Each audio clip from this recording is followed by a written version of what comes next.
Welcome aboard the Story Arc. I'm your captain, Kenny Mears, and let's take a voyage together. Some stories are full of magic and adventure and whimsy, and others have morals or lessons that they seek to teach. This is one of those stories that's full of a lot of magic and a lot of fun, and maybe even a little moral if you know where to look. Today's storyteller is returning friend of the show, Wayne Kartchner, with his story, George Bunny. Here's Wayne. Brad, Amber, and Holly were playing in the backyard. Oh, they were having a great time. They played tag, they played hide and seek, and they played scream like a nut. And they were just enjoying themselves to no end when they heard something. What was it? They heard, "Can I play with you?" But they looked around and they couldn't see anyone. They heard it again.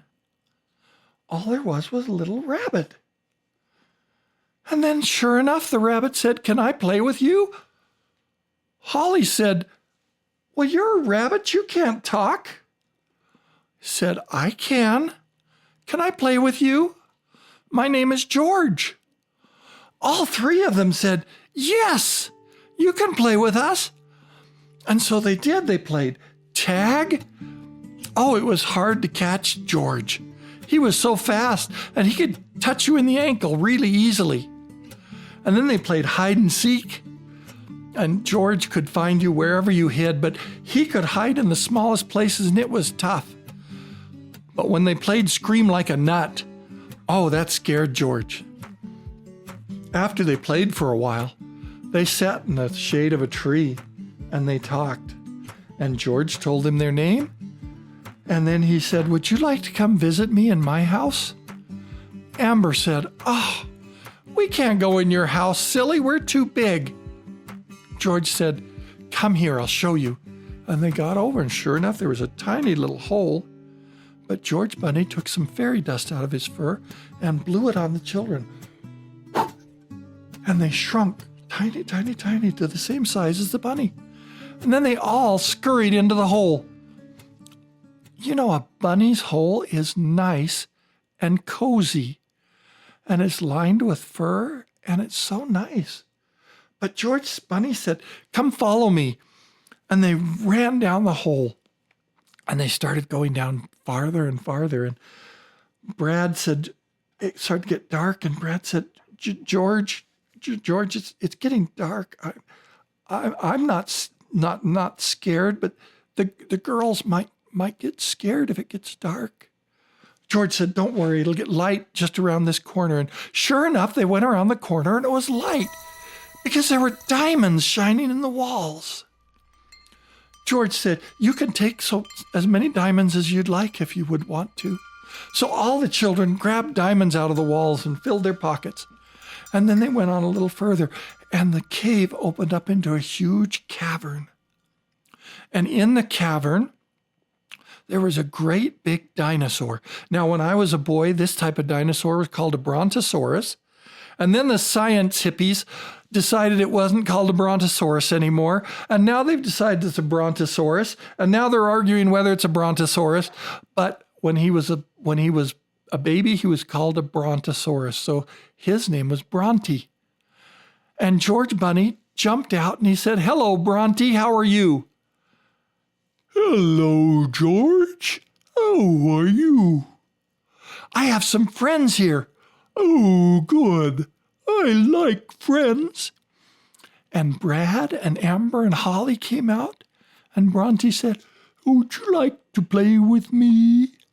And he put his huge head down, and they all climbed onto his head, and he lifted it up, and they slid down his neck like a slide and ran across his back, and then slid down his tail, and he flipped him into a bush. And then they ran back to his head and did it again and slid down his neck, ran across his back, and slid down his tail, and he flipped him into a bush. They did that for a long time, and then after a bit, they heard boom, boom, boom. And Bronte looked up. He said, "Oh, no, that's Tyro, the Tyrannosaurus Rex, and he wants to eat me. Brad, Amber, and Holly got together and they said, we can't let him eat Bronte. And they had a plan.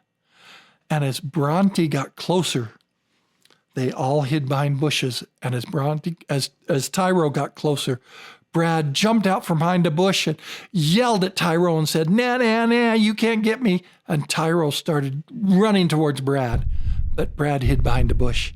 And then Amber jumped out and said, nah, nah, you're ugly. And got Tyro mad. And he started running towards her. And then Holly jumped out from behind a bush. And I'm afraid, she said bad things about Tyrannosaurus Rex's mother and got him so mad that he just started running at her. And he was so mad he didn't notice that she was in front of a cliff. And he fell off the cliff down into a lake that was at the bottom of the cliff. And all three of the kids came over and started throwing rocks and sticks. And then they went back and Bronte said, thank you so much for saving me. And he gave them a big lick with his great big tongue. And they said, we have to go back. Mom will be waiting for us. And they gave Bronte a big kiss on his cheek. Mwah! And they all climbed back into the tunnel and started climbing back up past the diamonds. And then they got out of the hole. As soon as they got out of the hole, they got bigger, bigger, bigger, back to their normal size. And they ran into their mom and they told them all about what they had done all day. And their mom said, oh, you kids have such an imagination. She did not believe them. But the next day when she washed their clothes, she couldn't figure out where all the diamonds came from. The Story Arc is a production of Food for Thought Audio. This episode was written, produced, and edited by me, Kenny Mears. We'd like to thank today's storyteller, Wayne Kartchner, for sharing his story. Wayne is a member of the Utah Storytelling Guild. For more information on him and his work, be sure to check out his profile on utahstorytellingguild.website. Be sure to follow us on Facebook, YouTube, or Instagram, or wherever you listen to podcasts for more content. And until next time, thanks for listening.